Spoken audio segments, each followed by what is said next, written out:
अरे हे पोरा उठकी केलास का मतदान हा? दिवस निघला ना मतदान केलास का वय? जाऊ द्या ना पप्पा, बाहेर एवढी थंडी पडली, कुठं बाहेर जाता? आणि असं बी माझ्या एकाच्या मतानं कुणाचं घोडा आणलंय पप्पा?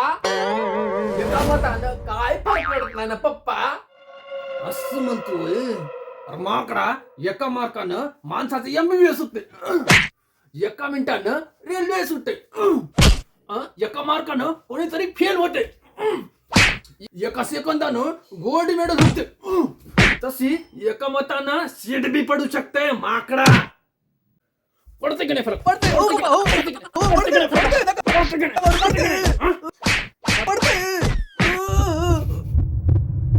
अहो पप्पा, पण मतदान करायचं तरी कुणाला हो? मतदान कोणाला करायचं ही बी काय सांगायची गोष्ट होय? मतदान त्याला करायचं जे नुसतं तोड आणि हातच नाही तर आपले पाय पण चालवते.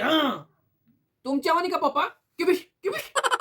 तुझ्या आयला अरे म्हणजे मजावणी पाय चालवणारे नाही, म्हणजे जे नुसतं गोड गोड बोलतेत आणि हात जोडतेत त्याला मतदान द्यायचं नाही. जे आपल्या आडीनिडीला कामाला आपल्या माग माग येतील, आपल्याला मदत करतील, त्याच लोक नेत्याला आपल्याला मतदान करायचं. असं वाय पप्पा, कळलं कळलं.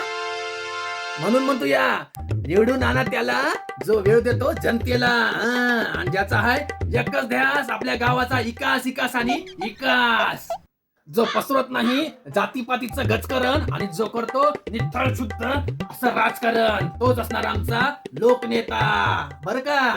समजला का रताळ्या? उठ आधी जाऊन मतदान करून ये माकडा. मी तर चलो भाई मतदान करायला. आमचं बापूली संख्या आहे भाऊ, पण आधी लागा पुरत नाही. आपलं मतदान करा, टेन्शन राहत नाही. तुम्ही बी जावा भाऊ, आमचं म्हातारा संख्या आहे. चला मतदान करू.